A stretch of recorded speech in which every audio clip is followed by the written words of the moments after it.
Kami akan langsung mengajak Anda untuk menuju ke gedung Mahkamah Konstitusi. Sudah bersiap ada jurnalis Kompas TV Putri Oktaviani di sana. Okta, selamat sore. Dari sidang PHPU yang digelar hari ini, apa yang menarik dalam sengketa pileg hari ini, Okta? Ya, selamat sore Medop dan juga saudara. Benar sekali bahwa hari ini masih berlanjut untuk sidang perselisihan hasil pemilihan umum di tingkat legislatif yang hari ini akan ada 60 sidang dan ini sudah masuk ke sesi siang. Memang ada beberapa yang kami cermati Medop, tadi ada beberapa gugatan misalnya saja untuk meminta MK membatalkan hasil pemilu, kemudian juga meminta pemungutan suara ulang. Tadi ada yang menarik juga misalnya seperti di panel 1 Medop saat di sesi pagi ini P3 meminta agar suara yang didapat oleh P3 ini tidak menjadi suara yang terbuang karena diketahui suara secara nasional ini ada 151,7 juta. Artinya kalau memperhatikan bagaimana parliamentary threshold atau ambang batas parlemen 4%, setiap partai politik ini paling tidak bisa punya 6 juta lebih suara untuk bisa dapat kursi di DPR. Tapi P3 hanya mendapatkan 5.873.777 suara.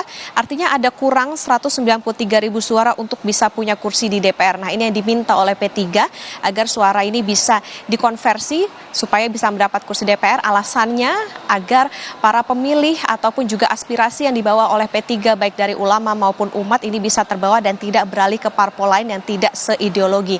Tadi juga dari P3 meminta agar membatalkan keputusan KPU nomor 360 tahun 2024 tentang penetapan hasil pemilu karena dan tadi juga sempat disebutkan bahwa ambang batas 4% ini dianggap tidak adil karena diberlakukan setelah pemilu 2024. Medop dan juga saudara yang juga jadi sorotan adalah soal teguran-teguran hakim. Tadi juga sempat disampaikan soal bagaimana Hakim MK Saldi Isra ini sempat menegur ada perwakilan dari caleg PKB yang terlambat datang ke sidang dan ia pun juga sempat mempertanyakan apakah perlu harus push up untuk di kemudian hari jika ada yang terlambat dan juga tadi soal bagaimana Hakim Arief Hidayat yang menegur salah satu pemohon yakni Alfian Bara yang mengikuti secara daring.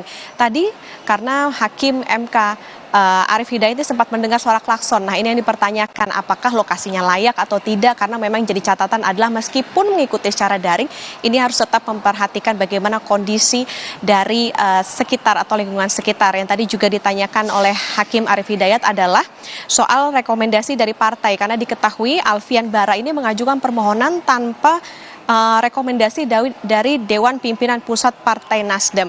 Yang juga menarik, Medop dan juga saudara, tadi juga sempat disampaikan adalah soal bagaimana keseriusan KPU dalam mengikuti sidang PHPU Pileg ini, karena memang kemarin sempat diketahui Komisioner KPU tidak hadir dengan alasan terkait dengan penyelenggaraan Pilkada serentak 2024. Nah, ini juga yang dipertanyakan, apakah memang ada keseriusan KPU soal sengketa Pileg ini karena memang seharusnya dalam satu panel ini sudah ditugaskan ada 2 komisioner yang hadir di MK ini oleh KPU begitu. Jadi memang ini untuk mempermudah untuk mengkonfirmasi apa yang menjadi gugatan oleh pemohon. Itu kira-kira Medop dan juga saudara yang juga menjadi sorotan dan saat ini masih berlangsung persidangan sengketa PHPU Pileg di panel 1, panel 2 maupun panel 3. Medop. Oke, baik, masih akan terus dikebut, ada 3 panel dan juga nanti harus ada tenggat waktu pada bulan Juni mendatang. Terima kasih jurnalis Kompas TV Putri Oktaviani melaporkan langsung dari Gedung Mahkamah Konstitusi Jakarta. Tetaplah di layar Kompas TV, saudara. Usai jeda Rumah Pemilu akan kembali dengan informasi masuk bursa calon gubernur Jakarta 2024. Basuki Cahayapurnama alias Ahok bicara soal solusi mengatasi kemacetan di Jakarta.